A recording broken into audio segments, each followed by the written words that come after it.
हमारा अगला सवाल नंबर 2 दिया हुआ है।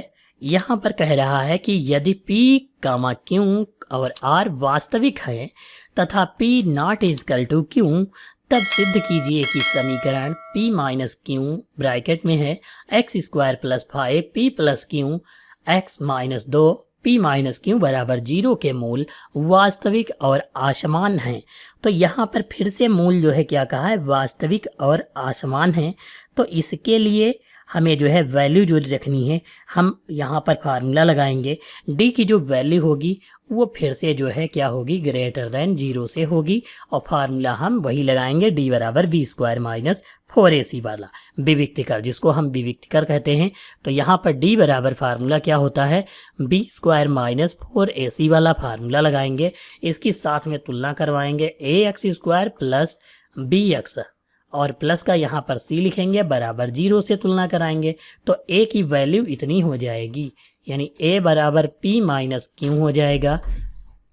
अब b कितना हो जाएगा, ये 5 दिया है p प्लस q, तो b बराबर 5 लिखेंगे और ब्रैकेट में p प्लस q लिखा है तो ये लिखेंगे। फिर c बराबर कितना हो जाएगा, माइनस का 2 और ब्रैकेट में माइनस का p माइनस q लिख लेंगे। ये हो गई वैल्यू। अब हमको फार्मूले में मान रखना है, तो b² दिया है, b की जगह पर हमको कितना रखना है, 5 रखेंगे और ब्रैकेट में p प्लस q रखेंगे, इसका होल आर स्क्वायर कर देंगे। ये हो गया। -4 गुणे a की जगह पर p माइनस q लिखेंगे और दूसरे में जो है दूसरे ब्रैकेट में -2 ब्रैकेट में p माइनस q लिखेंगे। ये इतना कर लेंगे। अब हम करेंगे क्या, यहाँ पर मल्टीप्लाई कराएंगे। देखो सबसे पहले 5 25 हो जाएगा, ये लिखेंगे। अब इसमें a प्लस बी का होल आर स्क्वायर, देखो इसका भी स्क्वायर था तो इसका हो गया। अब यहाँ पर हम a² plus b² plus 2ab, यानी 2a की जगह पर p और b की जगह पर q लिख लेंगे। फिर माइनस लगाएंगे। अब यहाँ पर जो है हम फिर से ये 4 लिखेंगे। देखो यहाँ पर ये सारे पद जो हैं गुणे में हैं और जब गुणे वाले में गुणा करवाई जाएगी तो कितना हो जाएगा, देखो 4 की गुणा 2 से तो 4 दूनी 8 होता है, सीधे सीधे हम गुणा करवा लिए, 4 दूनी 8 लिख लेंगे ये वाला। और अब आप यहाँ पर देखोगे ये माइनस है, ये भी माइनस, तो माइनस माइनस प्लस लिख लेंगे। p माइनस q 2 बार है तो हम p माइनस q का होल आर स्क्वायर लिख लेंगे। ये जो है इतनी वैल्यू को हम जो है लिख लेते हैं। अब हमको यहाँ पर करना क्या है, देखो यहाँ पर सबसे पहले हम गुणा कराएंगे।